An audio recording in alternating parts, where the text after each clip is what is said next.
മറ്റൊരു വാർത്തയിലേക്ക് കടന്നാൽ മലപ്പുറം പെരിന്തൽമണ്ണ ആനമങ്ങാട് വടക്കേഞ്ചേരിയിൽ തീപിടുത്തം.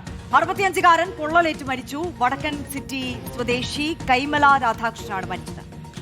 മുബഷീർ പി അക്ബർ വിവരങ്ങളുമായി ചേരുന്നുണ്ട്. മുബഷീർ, എന്താണ് സംഭവിച്ചത്? മുബഷീർ.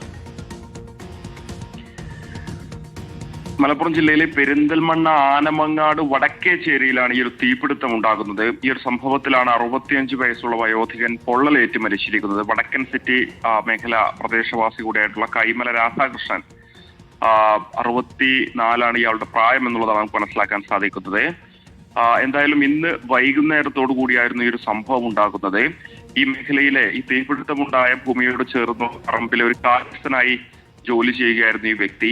അവിടെ തീപിടുത്തമുണ്ടായ ഘട്ടത്തിൽ പെരിന്തൽമണ്ണയിൽ നിന്നുള്ള യൂണിറ്റ് എത്തിയായിരുന്നു തീ നിയന്ത്രണ വിധേയമാക്കിയിരുന്നത്. പക്ഷെ ആ ഒരു ഘട്ടത്തിൽ രക്ഷാപ്രവർത്തനം നടത്തിയ ആളുകളൊന്നും തന്നെ ഇയാളെ ആ മേഖലയിൽ കണ്ടിരുന്നില്ല. പിന്നെ തീ പൂർണ്ണമായിട്ടും നിയന്ത്രണ വിധേയമാക്കി അവിടെ നിന്ന് മടങ്ങുന്ന സമയത്താണ് വേലായുധനെ ആ ഒരു ഭാഗത്തു നിന്നും കാണുന്നത്. അദ്ദേഹത്തെ മരിച്ച നിലയിലായിരുന്നു കണ്ടെത്തിയത് എന്നുള്ളത് നമുക്ക് മനസ്സിലാക്കാൻ സാധിക്കുന്നത്. എന്തായാലും ആശുപത്രിയിലേക്ക് എത്തിക്കുന്നതിന് മുൻപ് തന്നെ മരണം സംഭവിച്ചു എന്നുള്ളതാണ് അറിയാൻ സാധിക്കുന്നത്. അപസ്മാരം ഉണ്ടായിരുന്നു രാധാകൃഷ്ണൻ എന്നുള്ളതാണ് അറിയാൻ സാധിക്കുന്നത്. സ്വാഭാവികമായിട്ടും തീപിടുത്തമുണ്ടായ സാഹചര്യത്തിൽ ആ പറമ്പിലുടനീളം തീ പടർന്ന സാഹചര്യത്തിൽ പുക പടർന്നതാകാം മരണത്തിലേക്ക് നയിച്ചത് എന്നുള്ളതാണ് പ്രാഥമികമായിട്ടുള്ള നിഗമനം. പോസ്റ്റ്മോർട്ടം ഉൾപ്പെടെയുള്ള നടപടികൾക്ക് ശേഷമായിരിക്കും മൃതദേഹം ബന്ധുക്കൾക്ക് വിട്ടു നൽകുക. ഓക്കെ മുബഷീർ.